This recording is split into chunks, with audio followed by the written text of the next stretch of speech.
Feels pretty good, Louis. Yeah, I was coming down to the wire there and just thought I threw some pretty good shots, and the ball didn't react like I wanted it to, so made a change, and look out, there it was, man. I got the parry that I was looking for. Barbasol, PBA Tournament champions.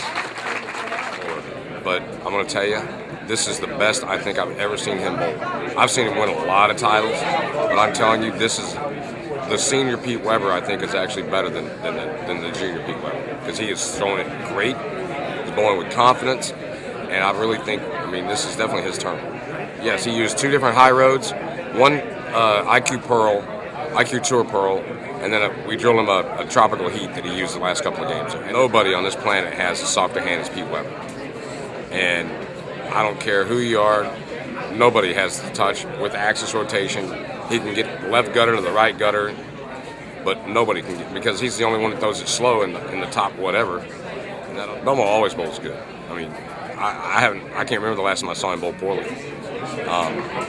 He's just great right now, and he's on top of his game. He's definitely in his prime, and you're going to see him on top for a long time. He can lead the Tournament of Champions. It's pretty amazing. It was really fun to watch Osku throw the first hit in the 10th to get to the telecast. We got a lot of storm power on the show, but the story is 50-year-old Pete Weber. Another tournament like the TSC. I remember back in the day when we used to bowl at Riviera, and above the entrance there was a signage that said, "Through these doors walk the greatest players in the world," or the greatest bowlers in the world, rather. And to see that, it was the one thing that everybody looked forward to as a player. It was probably our favorite tournament. It was the easiest tournament to make match play in and the toughest tournament to win, because everybody there was a champion. What can people expect out of the show on Sunday? It's going to be a great show. Anytime you have Pete Weber on the telecast, along with the two-handers Osku and Belmo, it's going to be a lot of excitement, a lot of strikes, a lot of fireworks. It wouldn't be any math, but I would think that's pretty good. Well, that's pretty much domination there. The tougher the lanes got, the better our balls grab the back end. Other bowling balls would tend to push off, and the balls just wouldn't drive to the rack correctly. But our product definitely did. We definitely see a difference as far as pin carry, as far as ball reaction at the back end. Let me ask you guys this. I've said it for years on the show that I think Pete Weber is probably the most physically gifted bowler that I've ever seen in my entire life. Best right-handed bowler I've ever seen. Dell, you're a Hall of Famer. Doene, you've been around the game for so long. What makes Weber so good? His touch at the bottom. Why does he have such a great touch at the bottom? He has over a 5-inch span. He uses under in his fingers with pitch grips. How soft do you have to have it?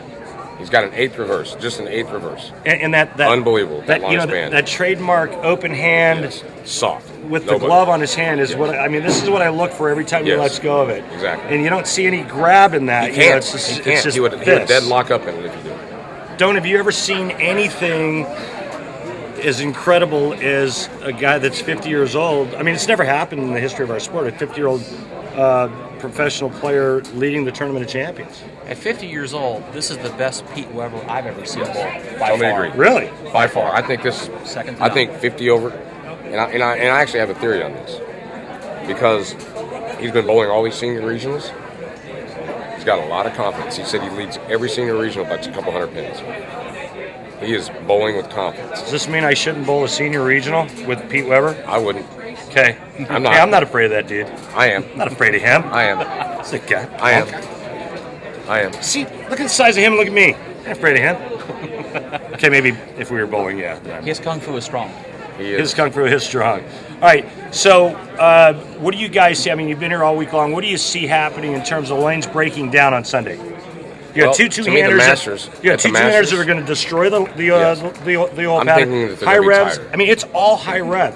Two-handers. You got Tommy Jones, high rev guy. You got Sean Rash, high rev guy. Yes. What happens when Weber finally gets his shot? I think it'll be fine, because I think they're going to play tighter. At the Masters, they played tighter. Kenny, if you're at the building, the On camera, the show, I please, thought they and played Howard tighter. to the camera. And they're able to, Belmonte used a lucid on the show. Is Pete Weber the one guy that can keep up Yes. with the two-handers? Yes. And is it because of his axis rotation? Absolutely. No question.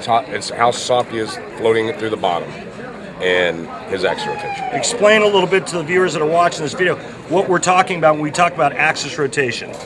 Whenever you have the axis end over end like a Tommy Jones and Right. guys like that, the ball rolls flat, so it doesn't want to change as much direction. Right. With Weber, he actually gets his axis looking at him.